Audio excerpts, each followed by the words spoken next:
Good morning, everybody. What's happening? Happy Friday. Pretty wild day yesterday, huh? I was a little mad at myself for not properly recalculating the high VIX of the day and projecting that like I do for daily profit play. We had high VIX of the day around 20, 28, 27, I believe, this high. 28, 27. Take a look at our move yesterday. VIX box, I'll recenter. I'll take a screenshot here. We had a pretty wild day. Centered in the middle, finished below the 100% ATR. Let me take a picture of this.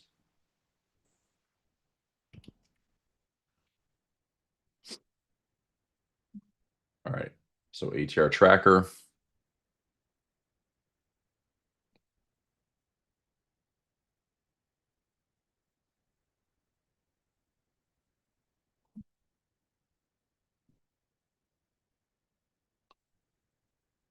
All right. ATR tracker from yesterday. Close at 6538.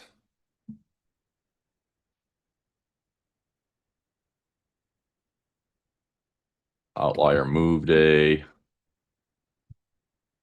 NVIDIA and tech.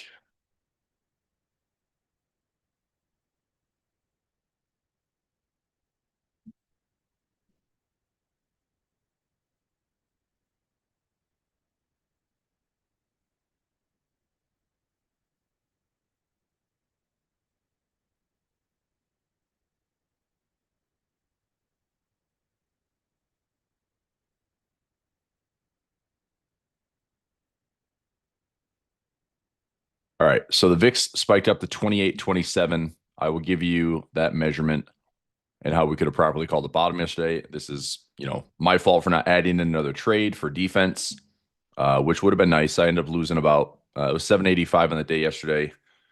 Manageable, but not fun. But like I said, I could have 28.27 divided by 16, 1.76%. Watch the magic. 1.76. Did that contain our bottom? Yes.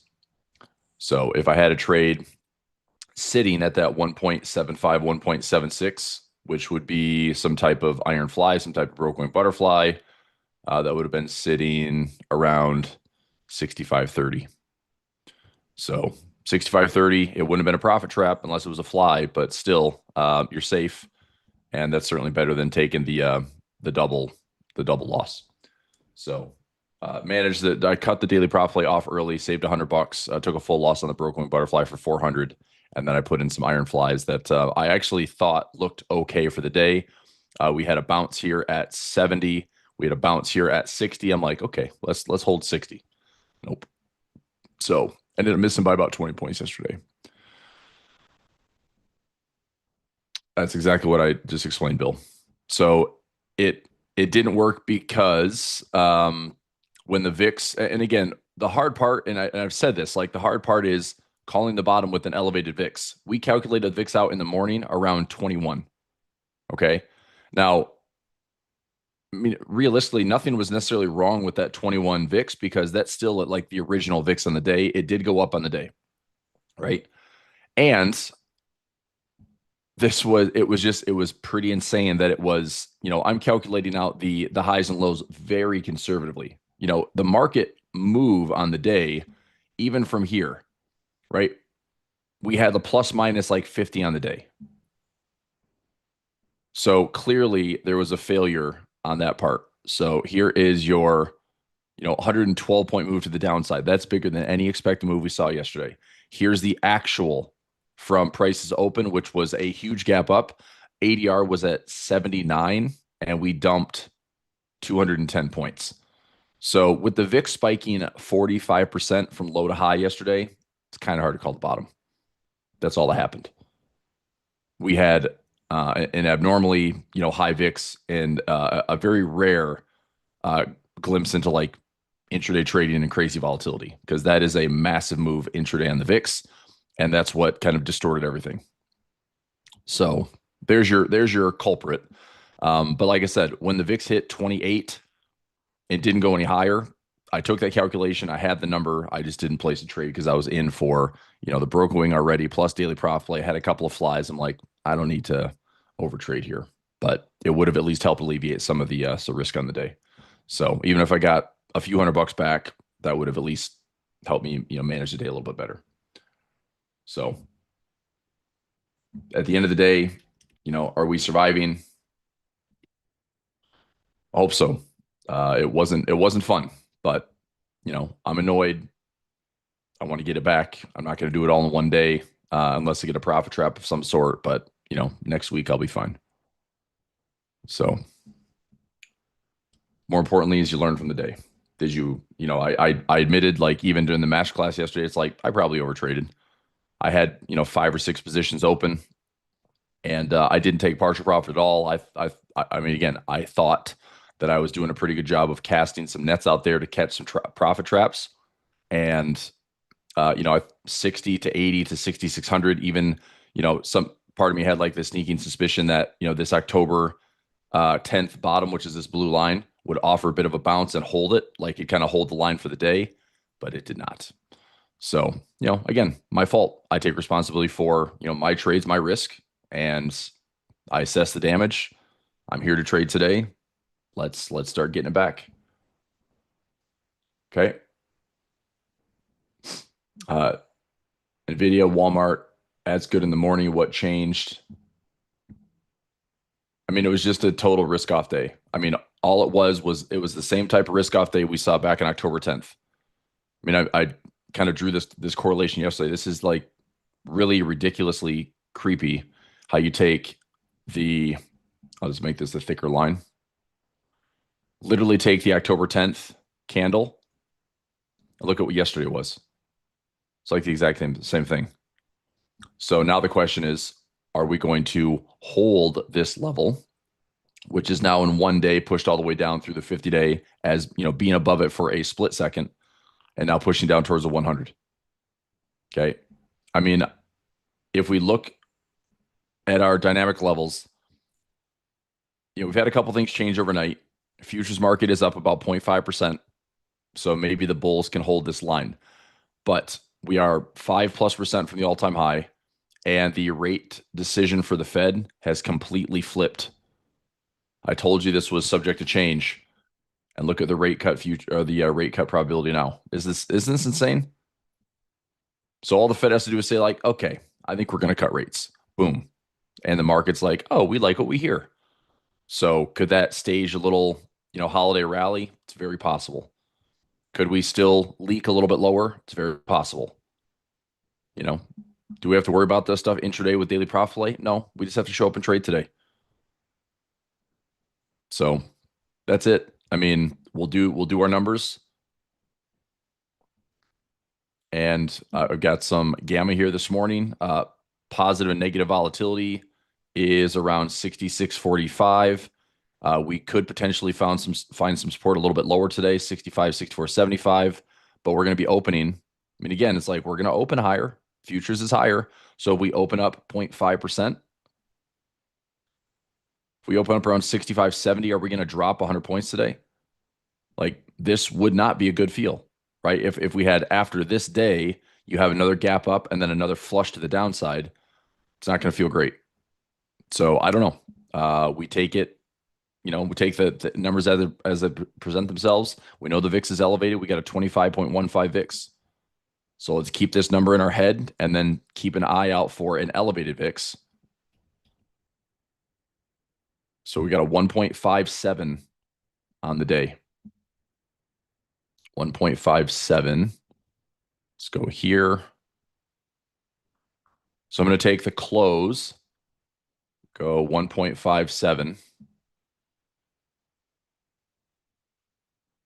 64.35.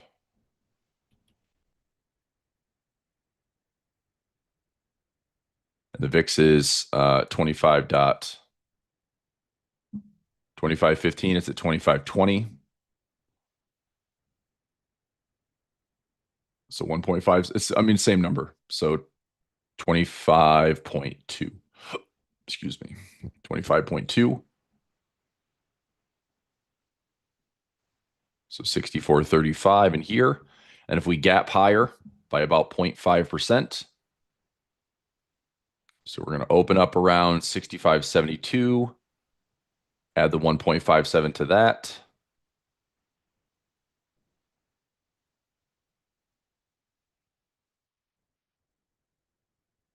$67, 66.75. And VIX at 25.20. So recenter my daily profit play at 65.38.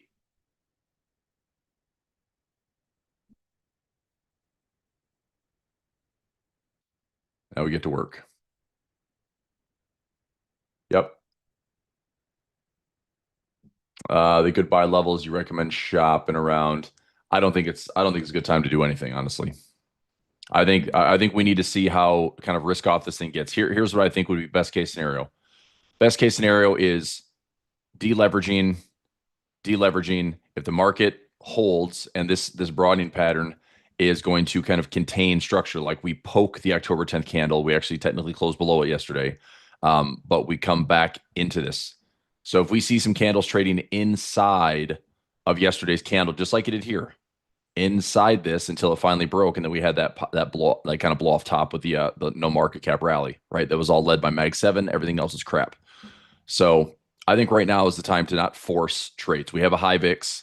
What I am doing is I'm selling some premiums all the way down to April lows. You can actually still get a couple bucks for that. I may look at a waterfall trade today and do a strategy too. As long as we're using this buffer, which is about 15%, I could do another 10 to 15% of strategy too. I want to see what that trade looks like. If I take it, then I'll post it for waterfall. But it's appropriate. Okay, we've got some positions all between like 64 and 6,200. Then we have some 5,800s and lower. But because of the elevated VIX plus the sell off, plus we're 5% off the highs, I could build in a bit more of a buffer and see where that's at for a waterfall strategy too. So mags might seem like a good idea, but this rotation, I would say that we could easily have a 10% correction in the S&P if the mags is going to continue to correct. So let's say that we pull back to this level. If mags drive us a little bit lower, what's that correction? So from highs to lows, that's about a 14 to 15% correction on mags. We might have that be almost identical, but maybe it somehow is. Trying to think the numbers here. We had like a 30+% correction on mags from peak to trough here. That was 33%. So what's our multiple? We had like a 20% correction, so 33 over 20. So about a 1.65 multiple. And this isn't like perfect here, but let's say that we drop about 15.2. So if we drop 15%, we might have like a 9% correction at the S&P. That 9% correction is the 200-day moving average. From all-time highs to this 200-day moving average is about 9%. Just shy of 10, I think. So right now it'd be trading about 9.25. So I could see that. I could see mags coming back.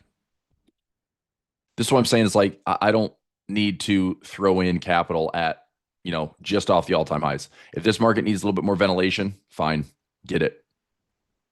Right. And the Fed cutting rates, is that a backstop? Not necessarily. It just means they're paying attention to what's going on before things get a little bit dicier. This was literally 66% yesterday on the pause. Now it's 72% for a cut. It's stupid how aggressive this stuff can change. But I don't think that the de-risking is necessarily going to change. I think there's also a bit of a pain trade going on with MicroStrategy, which continues to press lower. And this is leveraged Bitcoin. And I think this is why it's being punished. Bitcoin is down to like 83K. We had a flush down to like 80 and change. I've got my technicals here. I'm very curious how this plays out. I'm going to, assess kind of my Bitcoin exposure. I might just sell one massive covered call and do a like heavy repair. And that will help. And I just turn this more into like, I can always get back into Bitcoin. When price proves that it wants to go back up, I can get back into it. But for right now, I'm going to be lowering my cost basis and repairing some of the positions I'm in because, frankly, I don't like the drawdown. So, and 30% as somebody that's been at Bitcoin for almost a decade, 30% is nothing, you know. But if the pain trade is, this is down 35, 36%, that means you've got 70% ish on MicroStrategy. And part of me wonders if Bitcoin wants to stretch to like 50 to 60% corrections, what happens to MicroStrategy then? Is it zero? I mean, this is down 70%. So either we are putting in some like impressive symmetry, high, low, lower, high, lower, low. Either that's happening and this thing actually finds a bottom, or Michael Saylor is about to look like a fool. So, and that could be the point the market's trying to make. There is a move of 308 points, and I'll measure symmetry at 308 points. We're almost there. So keep an eye on that 308. That puts us down about 150.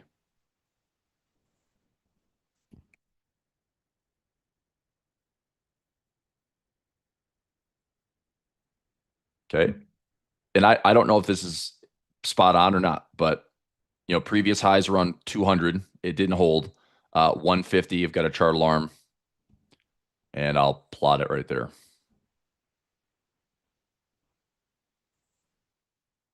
Go 150, ABCD, symmetry.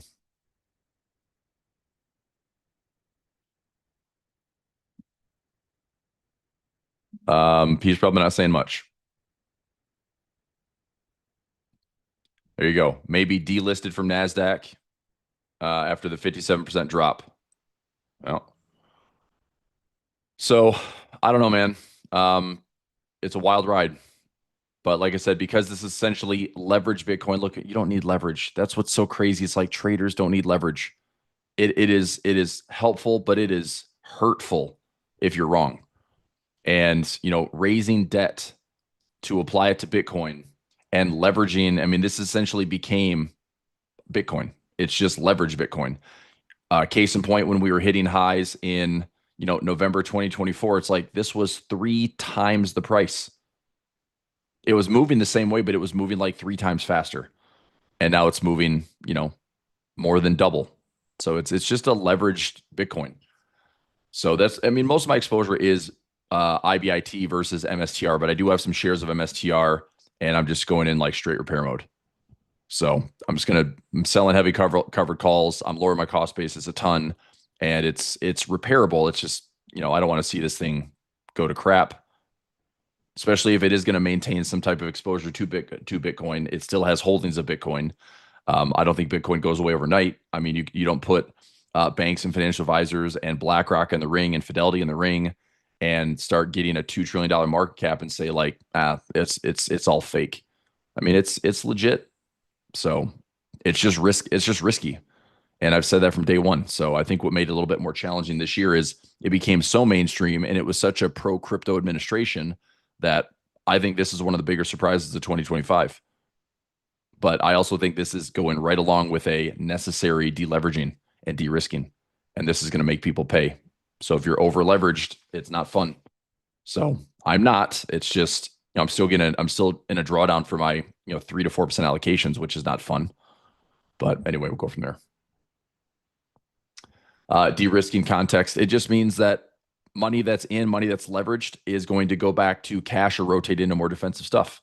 You don't get a better example than Walmart, blasting off. It's like, think of yesterday's equities market. Yesterday's equity market was one giant red candle, and look at Walmart.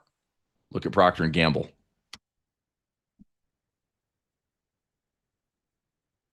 Look at MMM.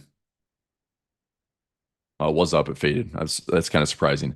Let's see what the heat map looked like yesterday. There are some winners. I mean, we had 30% of stock was up. Not really. 23% was up. You got to dig pretty deep to find them. But Walmart, biggest, greenest stock on the day. That's a huge move for. I mean, that's just a total defense move. I'm actually curious what Berkshire did yesterday, just because they're sitting on so much cash.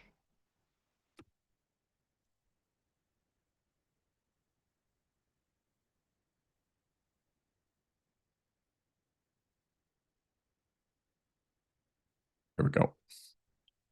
Berkshire yesterday, unchanged, up a little bit. I mean, okay, so yeah, Walmart, total defensive trade. Let's go consumer staples. Sector performance yesterday. You want to see some rotation. Consumer staples was the only up move yesterday for the day. So XLP, having itself a win. So this is deleveraging. You're looking at money that's flowing into this. So the thing is, people don't just leave the markets; money rotates. So rotating out of tech, and tech led us into this run, and tech led us out of the April corrections, and tech led us into these crazy rallies we've seen for the last 5, 6, 7 months. But tech is also leading us into becoming more defensive because everyone's starting to question the capex spending. People are starting to question the debt that's surrounding the AI build out. There's still a build out. I mentioned this either last week. I've been catching some Meta commercials popping up quite a bit, and they're coming in hard. There's like two or three that I've seen where it's like this little town in Iowa, this little town here, and Meta spending $600 billion on infrastructure and jobs. I'm like, I don't think you can say jobs. Maybe temporarily when you build out data centers, and then you raise everyone's electricity by having a data center with computing power. I mean, it's happening out here in Utah. We have a Meta headquarters. We have Oracle. Um, I think we have a Google out here as well. So there's data centers going out in the middle of the desert, this mountainous desert in Utah, and residents that are within, like a 30 to 60 mile radius are getting tapped into that grid, and things are like prices of residential electricity is going up. So, it's nice that there's a build out. It's nice there's construction, but construction is going towards data centers. So I still think this is a race that we claim we want to win, but if we just throw money at it with no return on investment, it's ultimately going to lead people to think, okay, this has to be an earnings adjustment, and that will lead the market to de-risking. If our overall valuation, the S&P is a 22, 23 times earnings, the historical average is like 17 or 18. So right there, it's like that's a compression. That's an earnings compression. That's a multiple compression. That's going to come down. That's going to bring prices down. So we will see, which is why, and I'll just like keep it very technical. Price is below the 50-day. Between the 50-day and the 200-day, this is a massive indecision. Okay, this is a massive indecision. So any trades that I've been taking recently, either a waterfall two where I'm building out my buffer, or a project options edge where I'm building out my buffer. Like I'm literally selling premium all the way down here. I don't think it's going to come here in the next 50 to 60 days. Okay. And if it does, I'm going to own the SPY at a 35% discount, which I'm happy to start with. Even if it were to drop to 50%, I can repair that trade and hold this thing, get back to all-time highs and make 100% gain. But the probability of getting assigned is pretty slim. Okay. So, I mean, part of me is curious, like if I go out to, I mean, I will get really crazy and say, what if we dropped from all-time highs? What if we dropped 50%? I'm just going to have a number in mind because if it's a SPY and Qs trade, I want to know. I'm going to look at it today, in fact, because the VIX is up. I mean, VIX is pretty elevated. We usually see a reversion. If we're going to spike up, yesterday was a high at 28 change. If the VIX is going to now revert, then we'll start dropping sub 20. But if we have another flush up and the VIX is at 30 plus again, it's like there's no reason to call this bottom. So I think the market's going to contain it. I mentioned this this week, and I really believe that the market's not going to allow the bears to win. Like they're not going to win right away. Bear sentiment's way too high. It's been persistently high. I don't think the bears are going to win. I think that this day, yesterday's candle is enough to get the bears to load up on hedges and load up on expensive premium, and now they're going to get stuck in those trades. That's my thought. So I think if anything, we put in a near-term low. We might still flush to that 9 or 10%, and the market can rip from there. But it's just to get back and kind of undo some of the damage that has been done from October 10th and yesterday. So let me look at 50%. Let's go from 50% all-time highs. This is SPY. I just want to write the number down. So that's 35. Man, I got to go way down here. That's crazy. So VIX is high enough. I could go to a 343.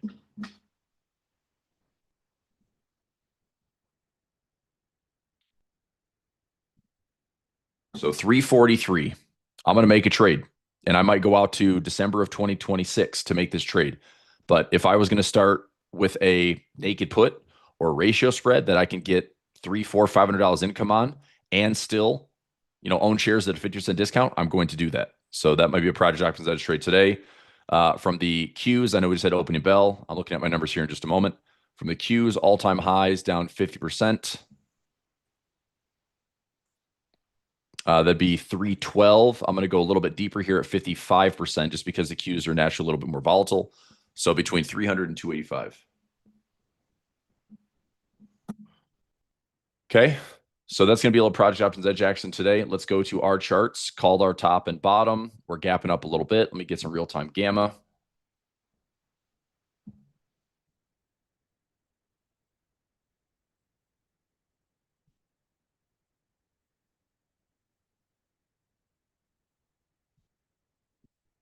Okay. So here's real-time gamma. I mean, we opened up. We're going to see some pretty aggressive direction today, one way or the other. I mean, this is where we're at, right? So take a look at your short-term gamma. We've gapped up. It looks tiny compared to the size of yesterday's movement, but VIX is high. Let's see what we can get. So for the day, have a look.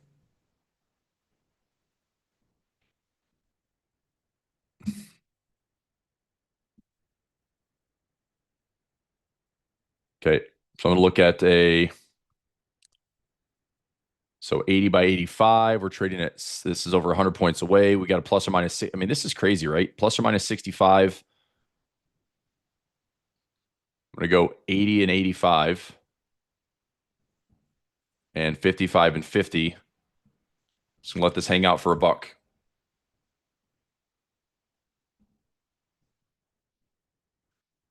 Okay, so I'm going to let that pend.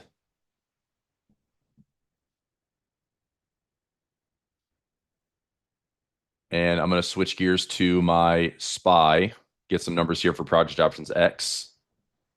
Project Options Edge.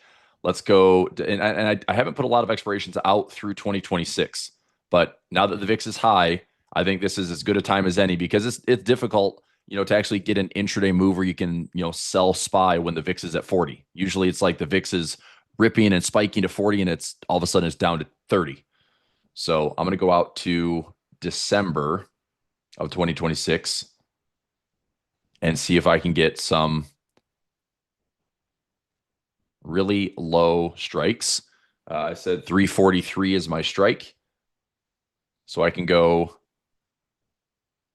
buy, sell, sell. So I can do a 111 for $2.85. My ownership would be 320, which is over 50% off. I could tighten this up a little bit, but I think that's still pretty good. 285 income's not a bad trade. If I wanted to tighten this up for a $500 risk, but it's like, I'll get a $1,000 profit trap. I could buy it at 50, get a $2,000 profit trap, still get two. Let me get this trade. Let me see if I can get like 255. So 350, 330, and 320. 255 premium.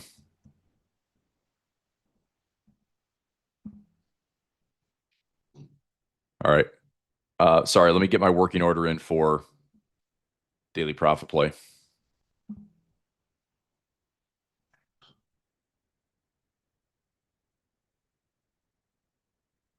SPX. Okay, working order.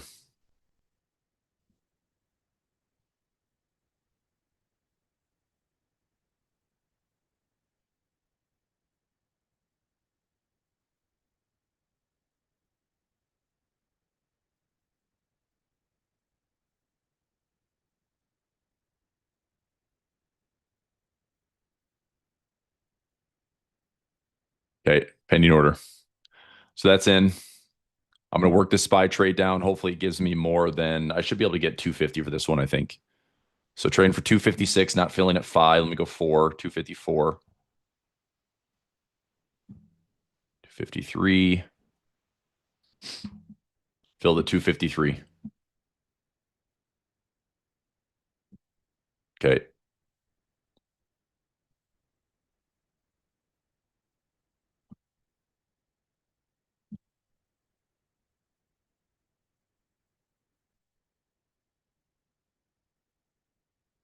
253 is filling. As long as I get over 250, I'm happy with the trade. 252 is filling.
Okay.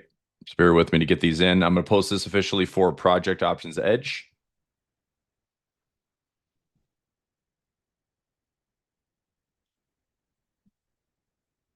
Could be filled there. Yep. Okay. 1.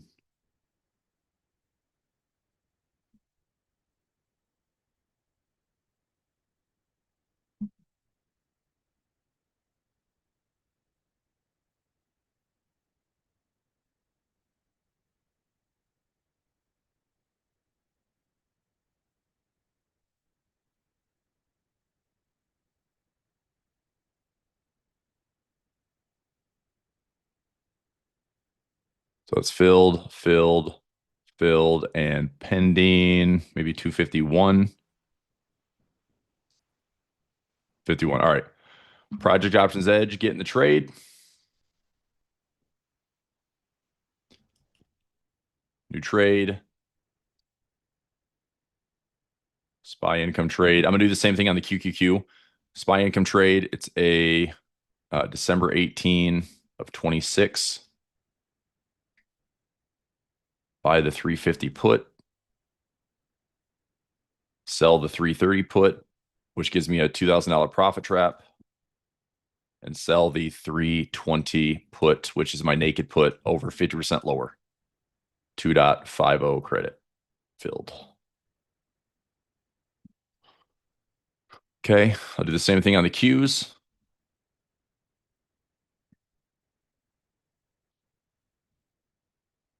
Qs, I'm going to go a little bit more, 285. Let's go out to December 2026. Down to 285. So I can start at 285. These premiums aren't nearly as good, but if I went 295 by 285 and 275, similar trade, a little bit more of a buffer. I'm trying to get this one for 2.45 for income. Same accounts will get the trade. 245 not filling. Let's go 243. 243 got filled. Okay, I'm gonna post this in for Project Options Edge. New trade. QQQ income trade. 12/18/26 expiration.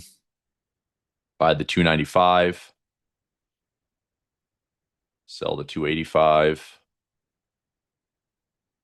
275.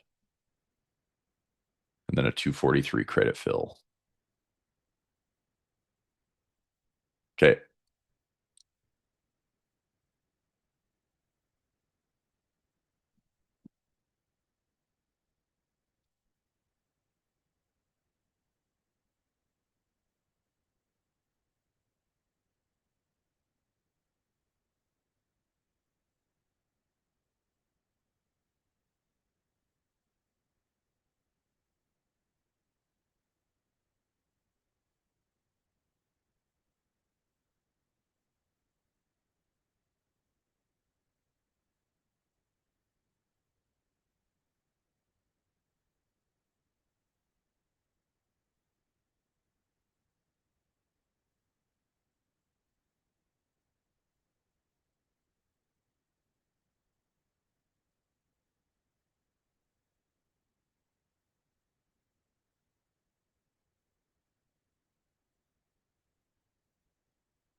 right, almost done.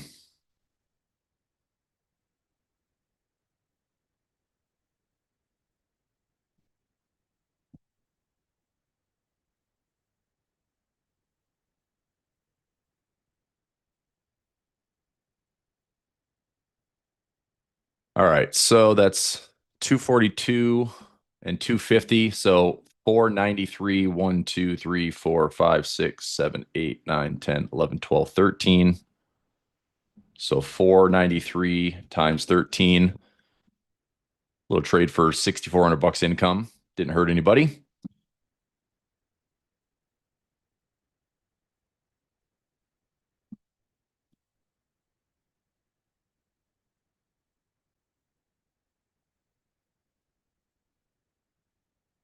I'll come back and tackle the day. So SPX. Still hanging out for daily profit play.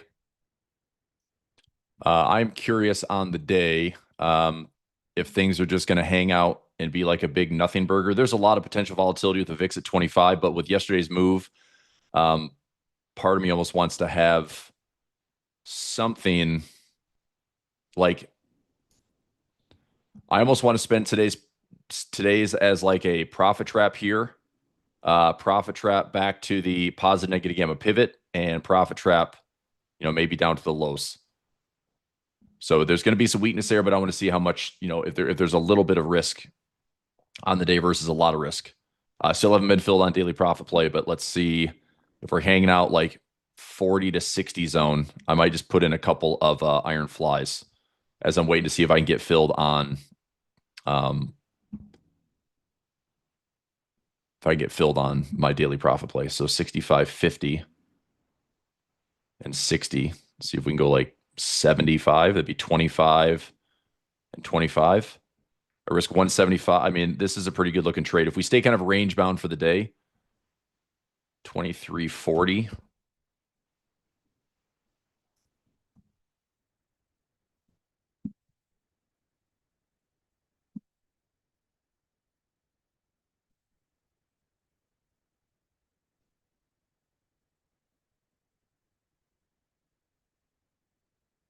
It's a pretty low risk trade. See if I can get filled on this one.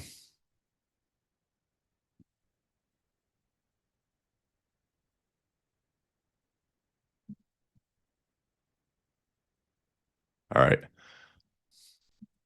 So 50 and some trap at like the 6,500 zone.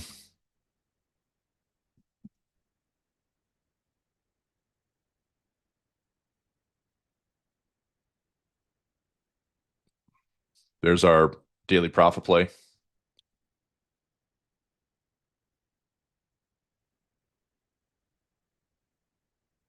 1850 on this trade.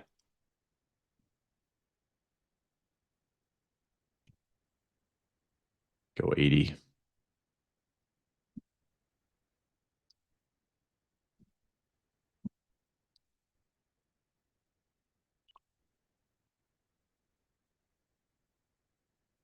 Come on, monitor.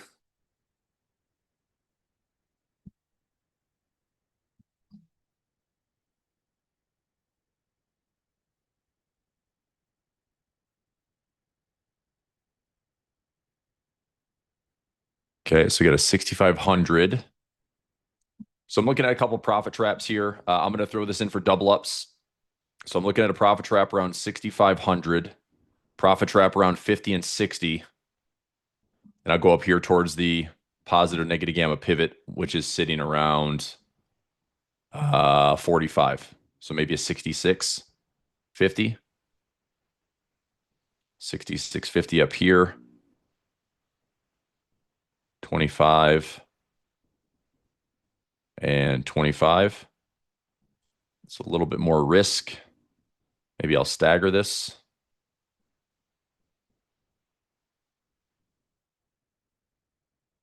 That's better. Stagger this risk out a little bit. So that's 25 and 25 for 130 bucks risk. 2370.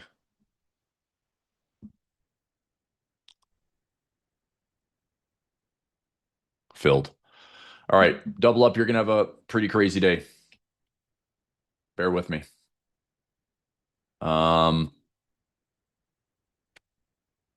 daily profit play. I'm just still waiting to get filled.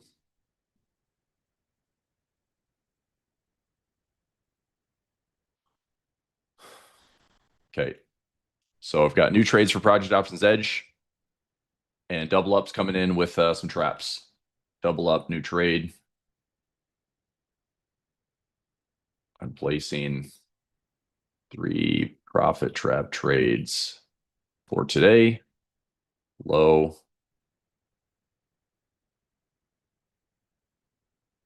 no movement, and high. Find those trades here. So my no movement is this guy. 11:21 expiration. On GLD, I'll look at that in a second. I mean, gold was pretty much unchanged yesterday. I said this, Blake and I were actually talking offline yesterday. Um, I mean, gold barely moved, currencies barely moved, bonds barely moved, yields barely moved. Like yesterday was literally just like a tech-led deleveraging. That's why I think that it's a necessary cleanse. Bitcoin was down, but it's already, already down. So, when you see a rip in Walmart, down in tech, consumer staples was the only positive sector yesterday. I just think it was a de-risking day. And I'm curious if it's getting enough deleveraging, kind of getting it out of its system for the 10th of October and yesterday. And now we kind of see where things maybe settle in.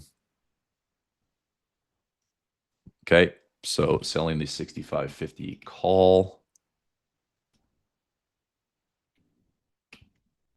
And that's 25 wide. So buying the 65.75 call. Selling the 65.60 put. 65.40.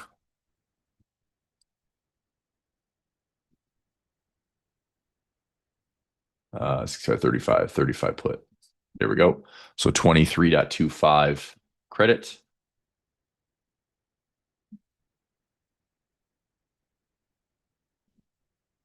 Then the 6,500 pin. Then 65.20. 6,500 put. 64.80. That was filled for 18.70.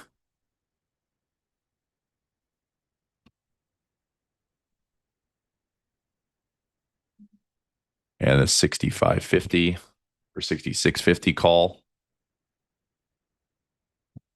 66.75. 66.55 put. 66.30. So 25 each. And that was filled for 23.70. $1.30 risk.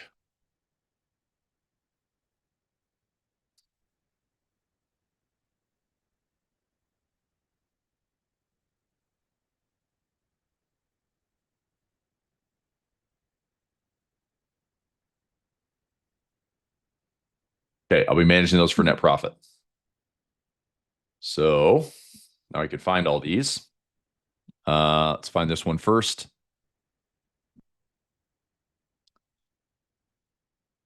So I have the 64.80, 64.80, 6,500, 6,500, 6,520.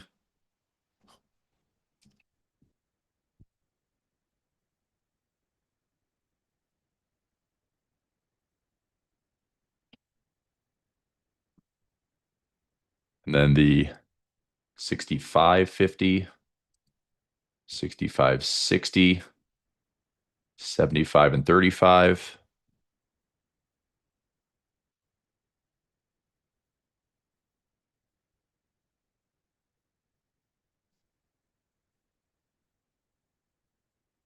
Okay, so I'm going to manage all 3 of these trades for the day and see if between the 3 of them I can get a decent net profit. These are, wide enough nets that hopefully I can turn, maybe anywhere between $300 to $500 profit on one, and then maybe take partial losses on the other. Grab maybe anywhere between $200 to $500 on the day would be pretty good. McDonald's flying high this morning. Must be everyone's using their app.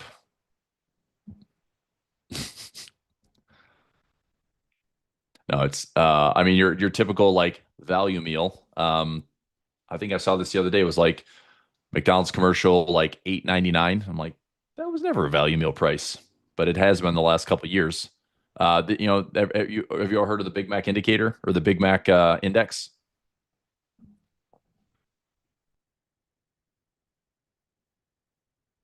Let me see.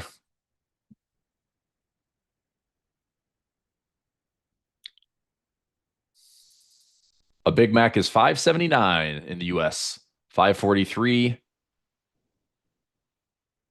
4.87. Oh, if you're craving a Big Mac, go to Australia. Argentina with sky high inflation. Brazil's $4. Argentina 6.95. They went from like 200% inflation down to like, I don't know, sub 20, sub 10, 5.79. You get a Big Mac anywhere in the US, even Alaska, 5.79.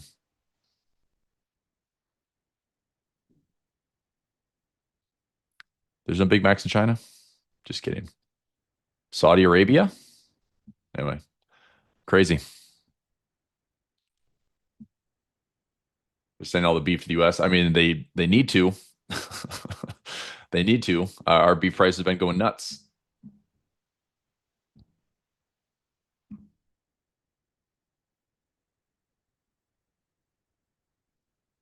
Yeah, let's take a look. So it's is it? I mean, it's bullish and likely. I mean, would I say McDonald's is a great trade right now? I mean, not necessarily.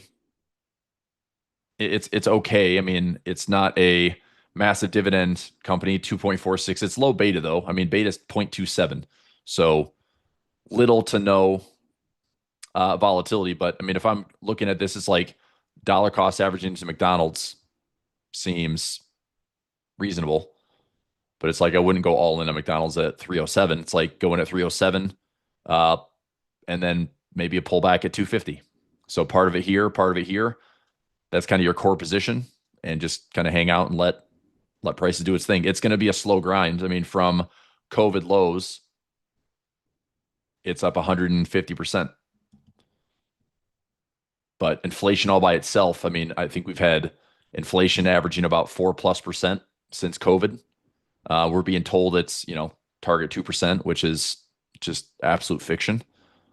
So we're way off. I mean, this is if you're looking at inflation, I think there's a better reading than what we get from the government.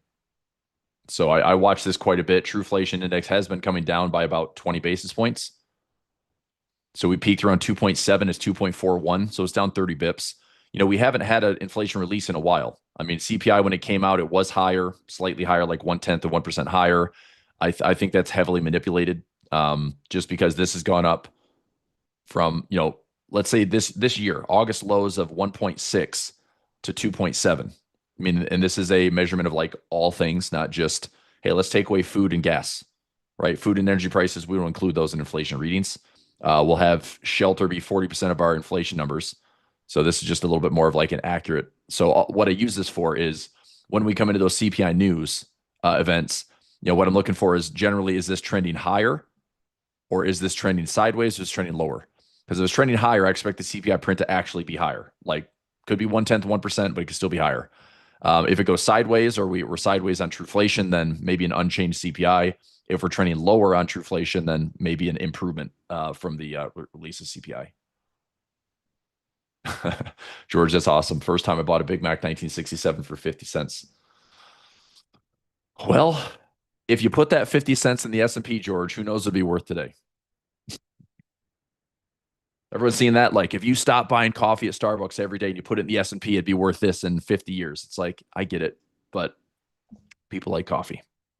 Um, anyway, yeah, it'd be crazy. I'd love nothing. The old like the candy shops that are like the throwback candy shops where it's, I mean, they have like candies from the early 1900s. I mean, it's crazy like how old some of these candy bars are. Like we're talking like 1800s creations, 1900s creations. I'm sure now they're just the Frankenstein's monster of candy because who knows there's very little natural stuff in it now.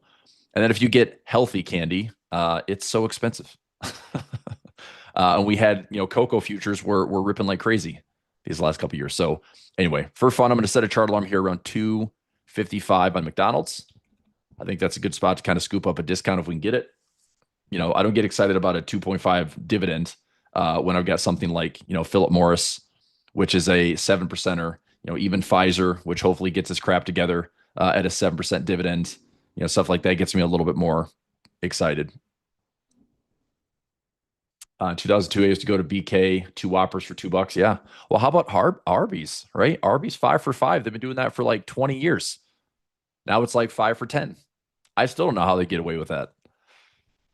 It's probably are they making money on their fountain sodas? The 5 or 10 cent syrup that's $2, $3 for a drink. That's where they get their margins so they can afford to give you, or they slice the roast beef even thinner now. Anyway, no, it's funny.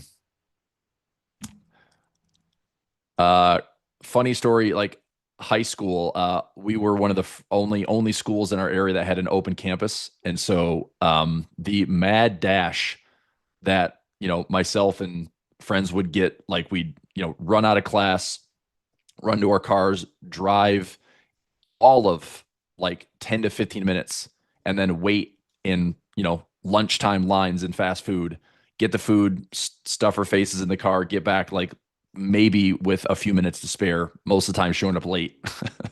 um, and just so unsafe when I look back on it. Like the you had to just like full speed ahead. Half of us like went inside to try to beat the race, like in the drive-through, who could get the food faster. Our like town that I lived in was like an experiment of like every fast food restaurant would like be in this area because it was one road that connected like three towns. And it was like this experimental road where it's like if a fast food place can survive there, then like feasibility study, it goes and branches out elsewhere. So we had our choices. We had our McDonald's and Burger Kings, Wendy's, we had Subway. They put in, Hot Now was a crazy Midwest franchise. Back in the day, they put in a Cheddar's, I think, or Checkers. That was like dirt cheap food. So it's gross, man. It's gross. $3 fries. Yep. All right. All this talk about fast food has me not wanting to eat today versus it, I'm hungry. All right. So what's our daily profit play doing? Haven't been filled yet. Let me take a look. Are we going to have a day where not much is going to happen? It's very possible. Let me take a look at my deltas here. So I could squeeze in. Prices barely moved. We're kind of centered. Let me see what this delta, this 10 deltas here, and 10 delta is here. That's offering 80 cents. If I go to like a 12, I'm gonna look to see where I have to go to get $1. Um, that's 90 cents at an 11 delta. If I did a 15 today, which we talked about this week in the master class, we have like a big kind of nothing burger day. Burger, pun intended. If I did 14 delta, taking on a little risk, but probably turn this into a profit. Plus or minus 60. This is up 110 or this is 90 points in the put side, and 60 to 40. That's 80 points on the call side. Let's see if the brokers can do the market makers can do their job today. I'm going to modify for maybe a buck 25, buck 20 on a 15 delta. Or move this just a little bit up. So the call side, 16 delta. See if we get $1.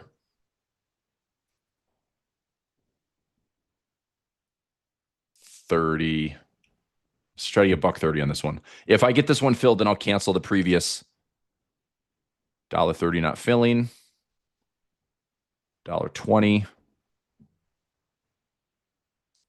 All right, so I'm going to cancel the first order. I'm just going to replace this in Telegram. Okay, DPP update, canceling today's pending order and replacing.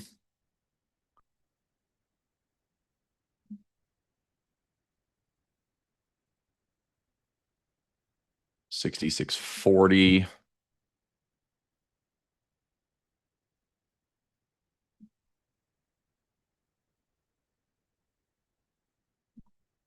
For $1.20 credit. Okay, so $1.20 is filled, 5 wide.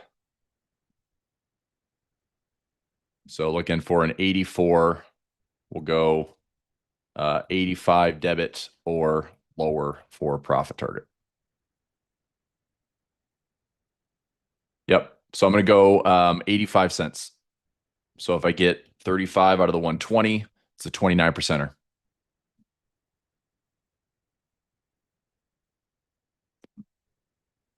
So trade is in.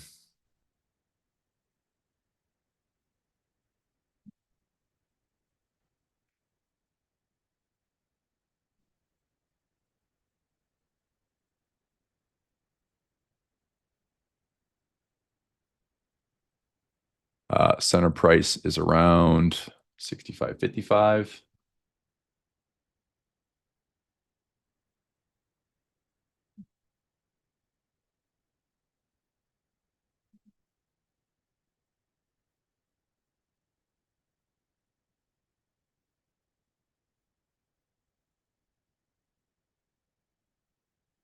Okay, trades in.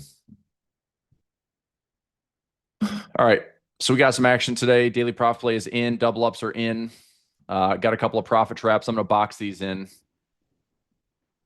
I'll get some boxes on this chart. It's a little bit easier to play with. So I'm looking at a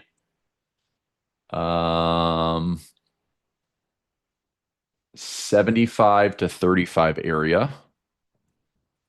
So 65, 75 to 35.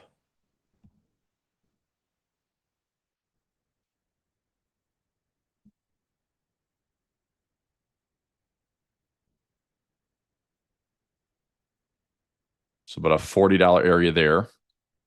The middle is ideally where I want it. 6,500, 20 wide. So 65.20 down to 64.80.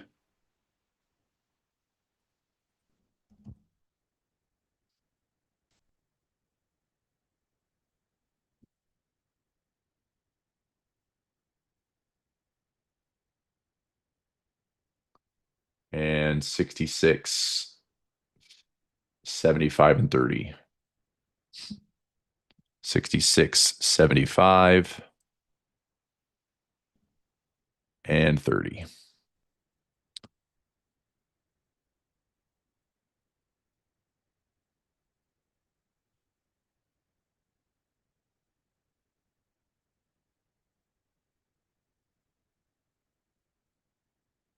Okay, so those are my profit trap zones. Ideally, these would be, most money is available in the middle of these. So if price is anywhere in the middle of these, later in the day, like 2 p.m., 3 p.m., that's going to offer the most profit opportunity. There is some weakness here that I want to keep an eye on. I might actually sprinkle in another one that's low cost, maybe 5 or 10 wide, and pay less than, maybe 30 to 50 cents risk on those.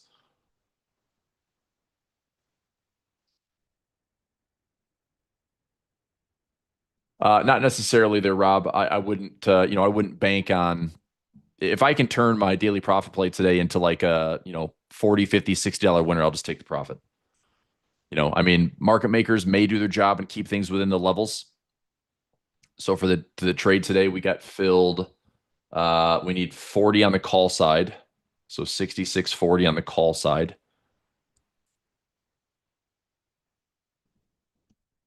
And 64.65 on the put side. There. So we're smack dab in the middle. And hopefully, for the day we can stay there. If we do, then I'll grab $120 out of that. But realistically, it's like if I can take this down to 80 or 75 or 70, anytime I'm getting $50 on a $5 wide, it's like $50 is a pretty good profit chunk without having to wait all day.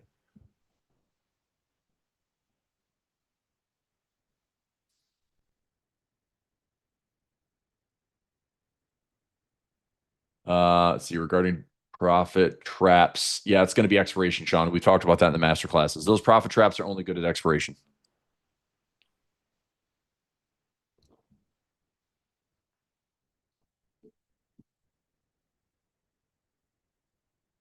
So the way that we can manage those trades and kind of break them up is if you have the initial credit that we pulled it in on. Speaking of waterfall, since the VIX is still up, let me see. And this all just depending on pricing. If we take current price, go down. So if we go another 10%, that's 15 peak to trough. That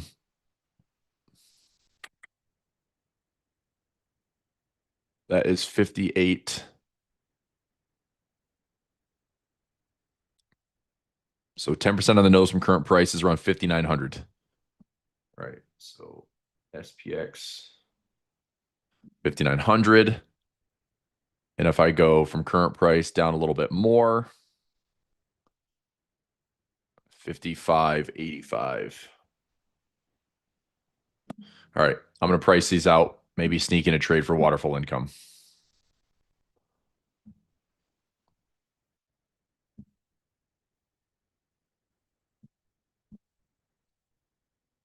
So 50, I'm going to go down to 55.85 and see if I can get a trade that I want. So 55, 80, 70, 50.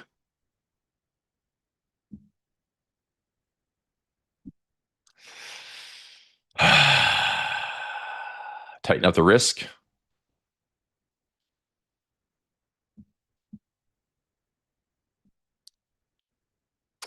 I mean, I do like the trade. I just don't love that. I don't love if it was down to like $900, but the strikes are a little rough, and now we get less credit. This one's not bad. If I can pull this trade in for like 50 cents, these bid asks are very, very wide. I'm going to start with $1 and see if this trade fills. It might fill for like 50, 60 cents. If it does, I'll take the trade, but I'm going to start with $1. So this would be 930 risk. Interesting. Now show 930 risk, and it's just like a random, the bid ask is all over the place. The mid price won't be, it's not consistent. I'll start with $1.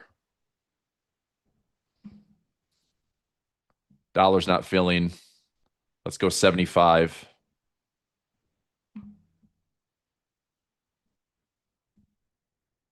$65.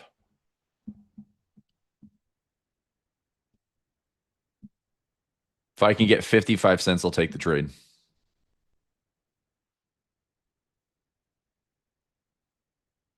Yeah, I mean, yeah, VIX high is great. Like VIX high is great for selling premium because usually what it means is the market makers are blowing out the expected moves, and we can typically sell a lot of premium with higher probabilities because the expected move, the implied volatility is so much higher than the historical norm and the average. Now, where it all gets blown up is, I'm selling premium today on Project Options Edge on the SPY and the Qs, but notice what I did. I went down to 50% from the all-time highs. And I'm giving myself plenty of time, but it's an income trade that's going to make me about $500. I'm pretty safe in that trade. And if I were to take the shares, and I never mind owning shares of SPY QQQs, especially 100 shares at a time. It depends on my account, but if I have some of my IRAs that I can handle, 200 shares, I invest and I flip it. Like there are ways you can just flip the SPY, the Qs, because I mean, I'm talking about owning them at 50+% off. The odds of that getting assigned is very slim. So it's probably just going to be an income trade. But if I was assigned at a 50% discount, I don't care if we have a 60, 70% drawdown on the S&P, I'm going to hold that thing. And if we have a 50% discount, I know that if I hold those shares, They get up to all-time highs again. I don't care if it takes, 2 to 5 years or 10 years like we had back in 2000. 2000 to 2013, that was a lost decade. But if you were dollar cost averaging and working your cost basis lower, the upside was, 200%, 300%. So it's pretty good income. Anyway, yeah, higher VIX is good for premium. It just makes things a little dicier like through the trading days. And today's a good example of yesterday volatility was insane. And today we are seeing like very choppy price action, right? Very choppy price action, which is kind of what I expect. I mean, anytime we have a wild and crazy, I mean, what are our outlier days? Blake and I mentioned this yesterday. So 2025 outlier days, Liberation Day window, right? Because everything for like April 7th to April 9th, everything was insane. You go to Jackson Hole, you go to October 10th, which is a, Trump / China tweet. That was when we were going to re-escalate the trade war for 100% tariffs again, or whatever the heck that was. And then now November 20th. And that was a tech delev.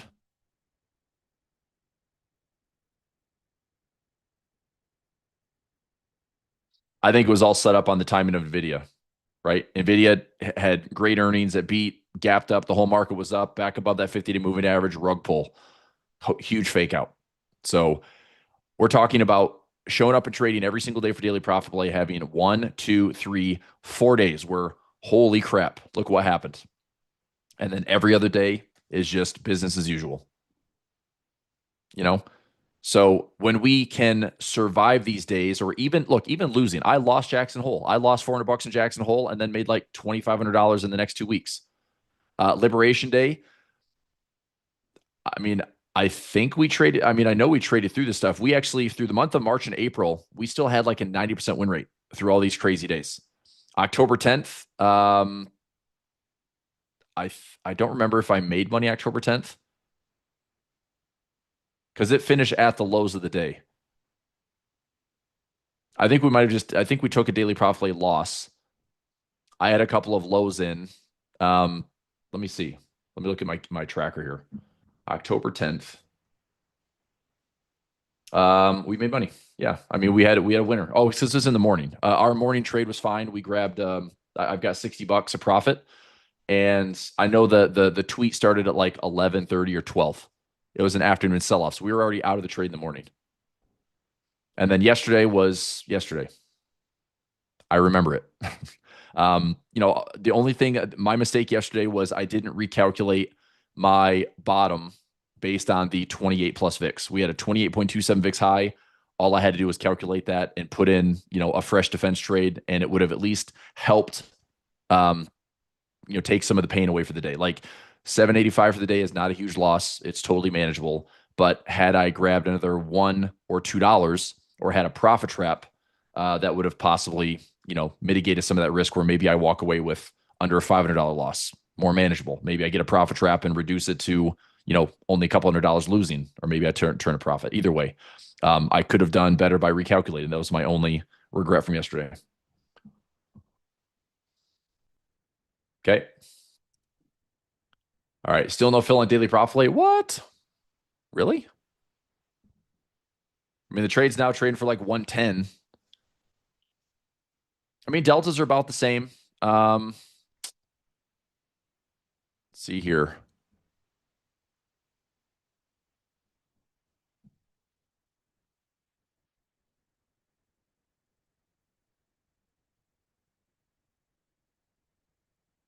So my 120 is up $10. My flies. Watching these for some profit trap action at the end of the day. Daily profit play, we'll see. I mean, if today is just a big nothing burger, then possibly this daily profit play and my fly trade between the 50 and 60, this potentially pays like $1,300 or so. This one was filled for $23.25. So my max profit's $13.25. That would have to be if it's inside the 50 and 60. If we're between 50 and 60 for the entire day, or close in between 50 60, then I've got a 13.25 winner, which obviously I'll take that. That, literally makes up for all of my losses yesterday and gives me a net on the week. That's wishful thinking, of course, but maybe we get really lucky and those profit traps are spot on. So I'm taking a stab at it. Yeah. So I mean, if you're still liking the trade, I mean, look at your deltas. Make sure they're deltas that are reasonable. 15 delta, 13 delta, 12 delta, they're reasonable. And 110, 115, 120 is acceptable credit.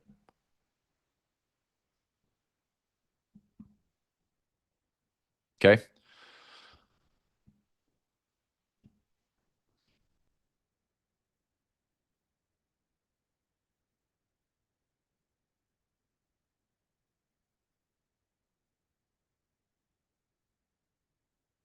All right. Any other thoughts, questions today? So I will be watching. VIX is at 26.42. So again, let me do a quick calculation on defense. If the VIX is going higher, I want to keep an eye on this because if we're heading up on the VIX, that means that we would be adjusting our potential bottoms a little bit. We're at 26. It's not going to be huge. Like obviously, a jump from like 25 and change to 26 is not a big jump in the VIX.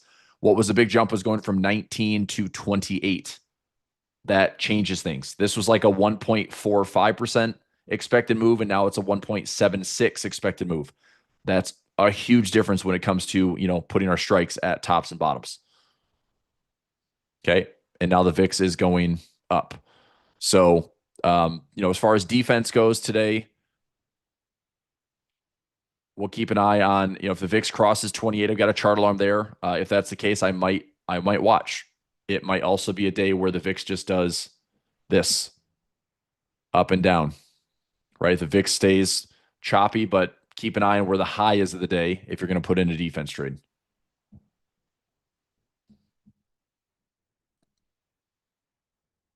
Okay. All right.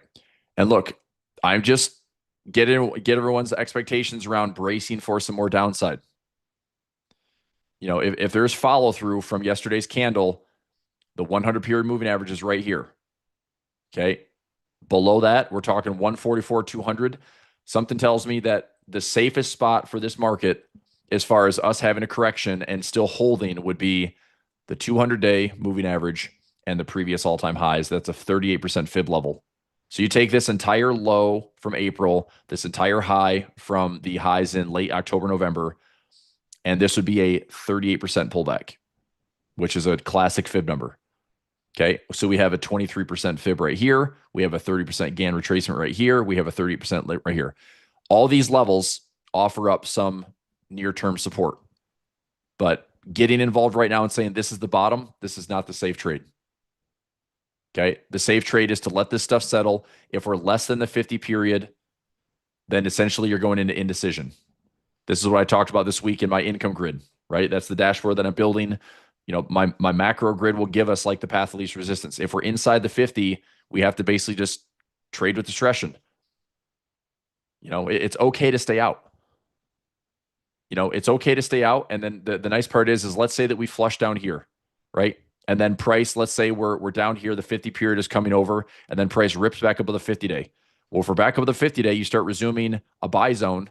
The buy zone likely continues back up. That is a lot easier than guessing that this has to be the low, Chris. It's the 200 period moving average. And we take out the low, we pause at the low, and then we just fall. It's like, if you don't see it above the 50-day, it's like, don't force buy trades. Okay. All right. What's going on here? Offline mostly, trying to watch 200-day stack trades. Got it. Yeah, waterfall strategy one. We'll stack up some. We'll stack up a couple at the 144, 200. We'll look at those. I at this point I like this. 140. I'm sorry, the 200 moving average and the previous all-time highs. I'm going to do a waterfall strategy one at those levels. Risk defined, and we'll try to make it so it's a little bit more favorable for us. Like if we're going to risk 250, let's try to make 250. Something like that. Or if I have to pay $3, I want to make $2.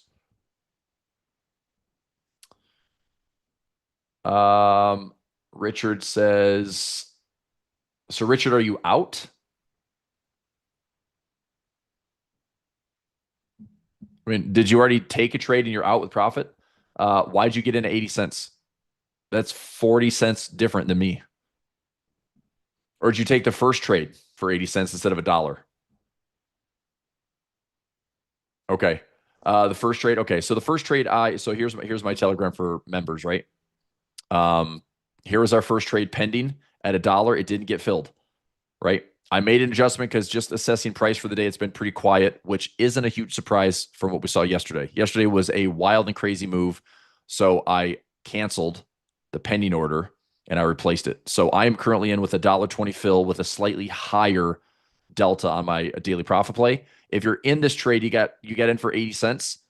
You're risking 420 and your profit's 80 cents. I would say if your 80 cents becomes 50 or 40, take the profit. So if 80 cents credit becomes 50 debit or 45 debit or 40 debit, take the profit and be done. If I was in the trade, that's what I do. But for future reference, if you're new, Richard, and you didn't get in the master classes this week, we had a class on Tuesday and Thursday. The quickest lesson is don't settle for 80 cents. You know, if you're going 5 wide and you're going those lower deltas, don't settle for 80 cents. Let price come to you. Okay. And speaking of, I'm pretty sure Blake's going to fire up the webinar here in just a moment, but I'm going to go into one-click trading for your member classroom. And my classroom plus notes should be updated.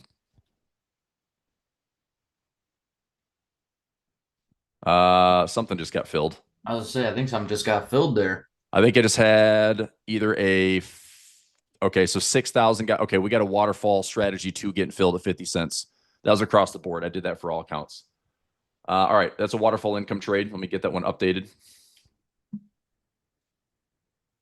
Noise. So that's waterfall strategy 2. That one's pretty good. That's a $1,000 profit trap, only risking 450. That we talked about that pretty heavily in class. Let me see if that one's already posted as pending. Let's go 6,000.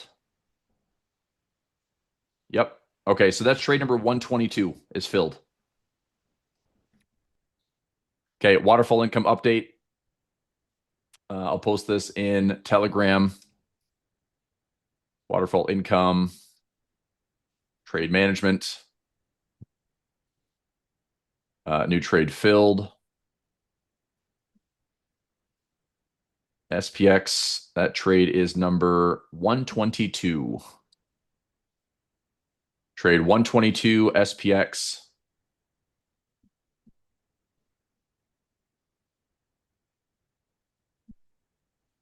So we have the trade filled. So entry was pending for 50 cents.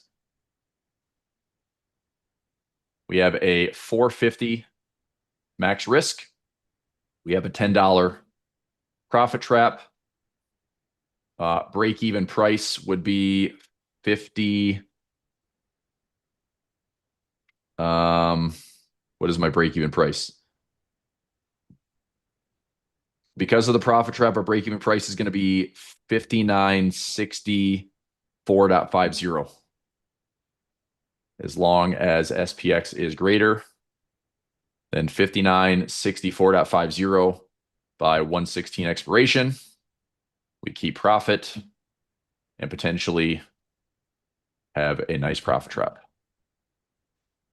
Okay, so that trade's filled.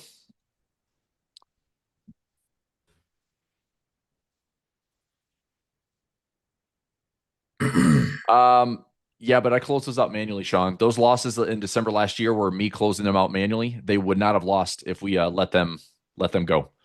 So that's why I also tightened up the strategy. Those were strategy 1 trades that lost. Strategy 2, we're giving ourselves a little bit more of a buffer. So look, if we're going to lose, I mean, price has to be lower. Bottom line is price has to be lower. We have strikes at 5,800, 6,380, 6,130, 5,810, 6,230, 5,975, 6,475. I mean, again, I haven't read a single price out loud that is, above current price. So the one trade that did get filled is my 65.45, which is kind of now. So as long as we're above where we are right now by the end of the year or going into like December, January, like we've got still plenty of profit potential. So, I mean, we look and see what happens, man. I mean, honestly, if this is going to be like December massacre and this market's like, oh, here it is, everybody. Happy Thanksgiving, happy Christmas. Market's down 20%. Cool. It's like, did you know that going into that? No, of course not. Did we trade it with buffers and forgiveness? Yeah, we did. But markets are markets. I think we're going to be fine. I wouldn't take the strategy, but I think it wouldn't be winners. I think that realistically, the markets look, let's say this. Let's say the structure breaks. Okay.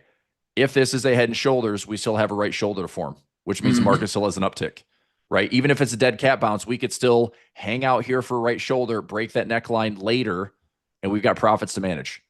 It's like rarely does this market, and if it does go in a straight line, it's probably coming back up with a V bottom. It's so difficult. We talked about this like ad nauseum with waterfall income. The market moving in 8 to 10% chunks or 12 to 15% chunks is going to have some type of reflexive rally most of the time. So it is not down 20% to then down 30, 40, 50%. Never. Okay. If it's down 10, it pulls back 7 or 8. And then it's down another 12 to 13, 14, 15. It pulls back another, 10 to 12. So the timing for us is we have forgiveness in these trades. And as long as there's some type of support mechanism, which typically at like that 10% level, 8 to 10%, 10 to 50%, there's usually some type of, massive pivot in the market. I mean, literally overnight, we saw the Fed trimming their pause expectations. So now 70% they're going to cut. Market doesn't seem to care today, but at least the backdrop is getting a little bit more, dovish / accommodating. So this is why we trade with defined risk. I don't know. All right, nice, David. Right. Yeah, waterfall. I just posted it, Bill. It's going out officially in Telegram, but that was a trade we had pending in our classroom already. So it was on the tracker. It was in my platform. That's trade number 122 that got filled. Okay. All right. Here's the deal. Blake, let's fire that thing up. Do it. Look, if you're in my daily profit play, if you're brand new or you jump into the session